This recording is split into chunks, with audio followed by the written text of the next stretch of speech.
Hello friends, welcome to study stage. तो आज की इस वीडियो में हम लोग क्लास 10th के वास्तविक संख्या में से एक प्रश्न जो है आपके 10th क्लास के बोर्ड एग्जाम में मतलब अक्सर करके पूछा ही जाता है। जैसे कि सिद्ध करे कि √3 एक अपरिमेय संख्या है, जैसे कि सिद्ध करे कि √5 एक अपरिमेय संख्या है। इस टाइप के क्वेश्चन जो आपके क्लास 10th के बोर्ड एग्जाम में पूछा ही जाता है 2 या 3 नंबर में। तो बहुत ही अच्छे तरीके से ऐसे क्वेश्चन को हम समझने वाले हैं, तो वीडियो को अच्छे तरीके से देखिए जिससे कि आपको समझ में आ जाए। तो चलिए सबसे पहले हम समझते हैं यहाँ पे परिमेय संख्या और अपरिमेय संख्या किसे कहते हैं। देखिए, परिमेय संख्या को हम P/Q के रूप में लिख सकते हैं।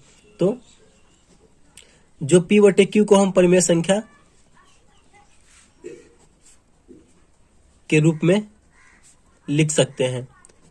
परिमेय संख्या क्या होता है? तो परिमेय संख्या को हम P/Q के रूप में लिख सकते हैं, और हम P/Q के रूप में नहीं लिख सकते हैं किसको? तो अपरिमेय संख्या। तो अपरिमेय संख्या को हम P/Q के रूप में नहीं लिख सकते हैं। तो आई होप आपको समझ में आ गया होगा कि परिमेय संख्या किसे कहते हैं। परिमेय संख्या को P/Q के रूप में लिख सकते हैं। मतलब P/Q कहने का मतलब क्या है कि भिन्न के रूप में, बटे के रूप में। और अपरिमेय संख्या को हम P/Q के रूप में नहीं लिख सकते हैं। चलिए, अब आपको एक बात हमेशा ध्यान रखना है कि जब भी आपको ऐसा क्वेश्चन रहे और उसमें जो दिया रहेगा उसका उल्टा मानना है। जैसे कि यहाँ पे √3 एक अपरिमेय संख्या बोल रहा है, तो हमें क्या मानना है कि √3 एक परिमेय संख्या है, हमें ये मानना है। अगर यहाँ पे रहता है कि √5 एक अपरिमेय संख्या है, तो हमें इसका क्या मानना है? इसका जस्ट उल्टा मानना है कि √3 एक परिमेय संख्या है। अगर परिमेय संख्या दिया हुआ रहता तो हमें क्या मानना होगा कि √3 एक अपरिमेय संख्या। इस टाइप से हमें इसका जो दिया रहेगा उसका हमें उल्टा मानना है। ठीक, तो चलिए यहाँ पे हम मानते हैं। जैसे जैसे हम बना रहे हैं बिल्कुल उसी तरीका से आपको सीखना है और वही तरीका अपनाना है आपको बोर्ड एग्जाम में। तो यहाँ पे हमें क्या लिखना है? स्टार्टिंग में माना कि √3 एक अपरिमेय है, तो हमें उसका उल्टा मान लेना है परिमेय संख्या। चलिए, उल्टा जो हमने मान लिया यहाँ पे, अब आपको क्या करना है? जब परिमेय संख्या होगा तो परिमेय संख्या को हम P/Q के रूप में लिख सकते हैं। तो P/Q इक्वल टू 3, ये हमारा समीकरण 1 हो गया। ये समीकरण 1 इसे हम मान लेते हैं। अब यहाँ पे देखिए, P और Q में कोई भी एक के अतिरिक्त, मतलब एक के अलावा कोई उभयनिष्ठ गुणनखंड नहीं है। तो यहाँ पे हमें लिखना है P और Q में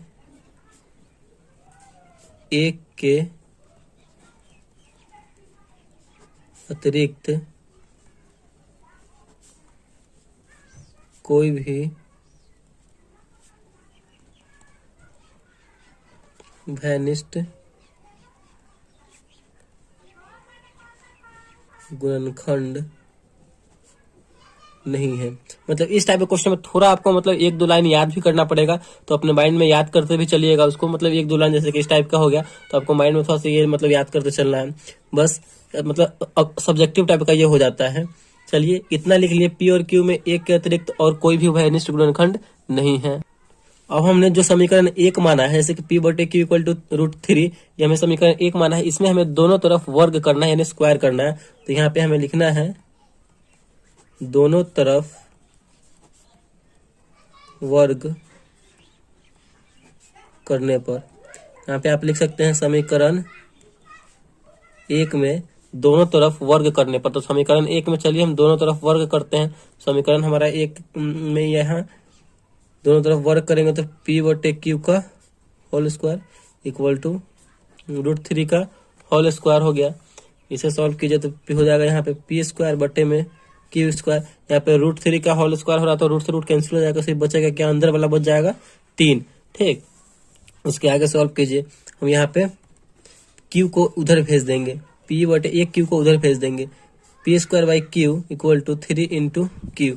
एक Q को हम उधर भेज दिए। यहाँ पे आपको देखने को मिल रहा है कि P²/Q ये भिन्न के रूप में है। भिन्न के रूप में इसका मतलब क्या? ये परिमेय संख्या है। ठीक, तो यहाँ पे ये भिन्न के रूप में है तो ये परिमेय संख्या है।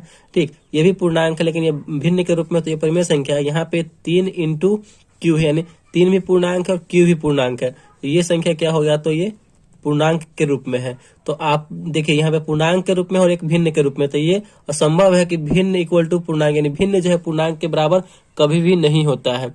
भिन्न जो है पूर्णांक के बराबर कभी भी नहीं होता है, तो ये असंभव हो गया।